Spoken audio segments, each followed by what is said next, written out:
Hey everybody, this edition of Lionheart Radio is brought to you by the world's first creatine coffee. Each scoop is a full cup of a Colombian Arabica bean coffee infused with 5 grams of a creatine monohydrate. Now here's the deal, guys. A lot of people have differing opinions about creatine, and unfortunately a lot of really shitty supplement companies have tried to sell it to kids that want to get big, and they package it as some kind of steroid alternative, and they tell you if you cycle it and if you stack it, then you'll gain a bunch of muscle mass. And at the end of the day, none of that is true.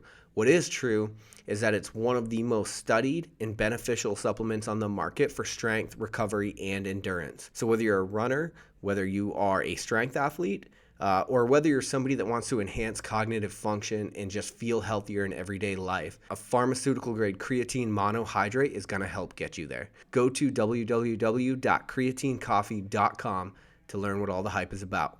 And now, on to the show.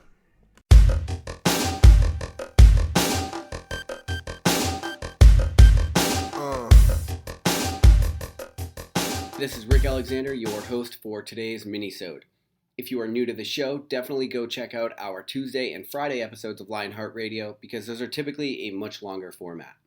Now, one of the advantages that we have here at Lionheart Radio is the fact that we get to speak with a new thought leader, coach, or elite performer almost every day. This, of course, does a ton to increase our personal growth, and we are honored that we get to share their stories with you. We do these minisodes so that we can take the things that we learn and condense it down into a very tangible piece of advice that you can apply to your life or fitness journey. Most people are familiar with nutritional timing. This is when you strategically implement macros based on where you are in your day, i.e., utilizing protein directly after a workout. Most people know that in this 30 to 45 minute window post-workout, your body is more anabolic and going to use the fuel you give it more efficiently. Barbell Shrug talked a lot about this in their Window of Gains episode. Now, one of the most interesting things about learning is the fact that once you learn enough, you essentially realize that you don't know anything and that whatever you think you may know, you actually may not. This is a concept that we talked about at length with Mike Bledsoe in episode number 26, and I highly suggest you guys go check that out.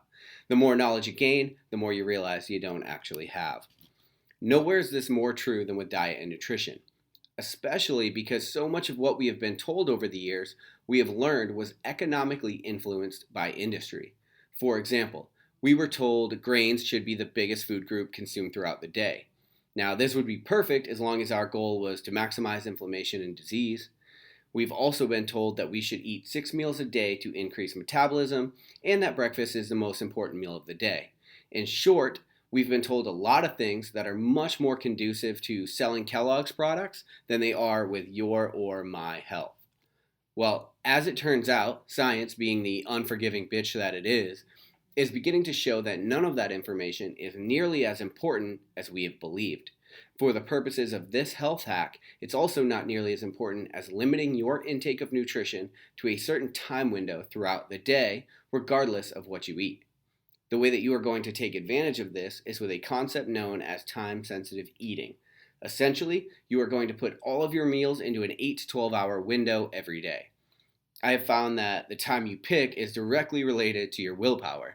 What I mean by this is if you pick a 12-hour window, it's pretty difficult to maintain. 10 hours is hard. 8 hours is excruciating. Of course, in the amazing way that life tends to work out, researchers have found that the best results come when you eat within an 8-hour window. Studies have also shown that in order to get the effects from a body composition standpoint, meaning increased muscle mass and decreased fat loss, you really only need to do this 5 days a week and you can take 2 days off. Dr. Rhonda Patrick, host of the Found My Fitness podcast, also the person that originally made me aware of this, also claimed that she had been seeing some great endurance benefits from time-sensitive eating as well. So, if you are like me and you're constantly looking for a way to maximize your performance and you're willing to do a little self-experimentation, then I highly suggest that you try this out. This is especially promising because research has found there to be benefits in health markers, longevity, and body composition, regardless of the food quality that you intake. What this means is that by all appearances, if you could only change one thing about your eating habits, you would get the most benefit from changing just the window in which you consume food every day. But I guess they didn't have room for that in the fucking food pyramid. Now, the downside to time-sensitive eating is that it pertains to everything you consume outside of water.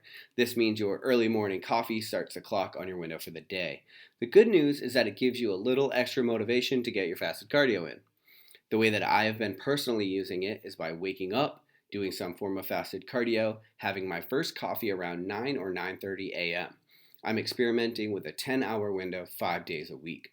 What this means is that my last meal has to be on board by 7 or 7:30 at night. The way that I've been able to maintain this is by eating a ton of fat. As long as I put plenty of fat into my last meal, I haven't found it too difficult to maintain, and I don't get hungry throughout the night. So hopefully you guys get some good results from this. If you do try it, please let me know how it goes. We'd love to hear your feedback. Thanks, guys. Thanks for listening to Lionheart Radio. Subscribe on iTunes and Stitcher Radio. And don't forget to give us a 5-star rating. For all of your supplement needs and for show notes, visit blueaviv.com.